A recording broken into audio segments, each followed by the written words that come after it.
Good morning, I'm Simon Johnson, Chief Executive of the JLC, and this is our video blog for the early morning of Friday, June the 9th. I'm sure that you, like me and my colleagues from the JLC, have been up all night watching the results, but what we wanted to do was give you the first snapshot of what the new House of Commons is going to look like insofar as it affects Jewish community issues when they're dealt with in the House. That's important because in this coming year we have the centenary of the Balfour Declaration, we have Israel's 70 amongst other things, so we need to have a picture of how backbench debates are going to go, what sort of early day motions there might be, what might be the tone of questions to ministers, and so on. Now, as we are recording this message, it really isn't yet clear exactly what the final result is. But it is unlikely that any party is going to have an overall majority, and it's likely that the Conservatives are going to try and govern with a minority government. Now, that in itself has created political uncertainty, and we're going to have to see how that plays out both later today and beyond. I want to look at those possible swing constituencies where there are material Jewish populations. Our JLC analysis has been to try and see if you can discern any pattern in the Jewish votes. Finchley and Golders Green, the largest Jewish population in any constituency, was held by Mike Freer, the Conservative MP, with a reduced majority.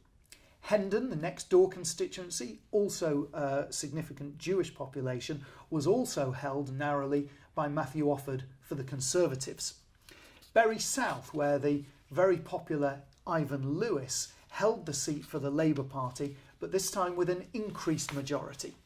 In Chipping Barnet, the former Cabinet Minister Theresa Villiers squeaked in to hold the seat for the Conservatives.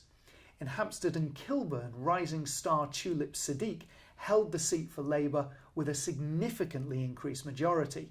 And there was also a significant increased majority for Joan Ryan, the chair of Labour Friends of Israel in Enfield North. Enfield and Southgate, on the other hand, was gained by Labour from the Conservatives. Ilford North was held again by another rising star within the Labour Party, Wes Streeting, again with a significantly increased majority. Watch out for him, he is on his way up within the Labour Party. Leeds North East, where most of the community live, was held by Fabian Hamilton for the Labour Party. And Leeds North West, which is where many of the Leeds University students live, was a Labour gain for Alex Sobel with a majority of over 4,000. In Scotland, in East Renfrewshire, that was a seat where a gain for the Conservatives, for Paul Masterson, from the SNP with a majority of over 4,700, and Birmingham Edgbaston was held by the Labour Party. Our analysis is that there's no real consistent pattern for or against any particular party in these constituencies. Enfield and Southgate, Leeds North West, both swung to the Labour Party, whilst East Renfrewshire swung to the Conservatives. But other than that, the JLC's analysis is that the Jewish constituencies, as you might call them, have tended to return the incumbent MP or the incumbent party. Now, looking at other results, we were pleased to see that a number of friends of the community and of Israel have retained their seats after a tough campaign. John Mann, the chair of the Parliamentary Committee Against Anti-Semitism, won with a reduced majority for Labour in Bassetlaw, as did Ruth Smeeth in Stoke-on-Trent North. Now, you might remember Ruth Smeeth, who is a great campaigner from the incident at the Labour Party's launch of the Chakrabarti report. We're very pleased to have her back in the House. Chris Matheson, meanwhile, in the city of Chester, held that seat for Labour with an increased majority.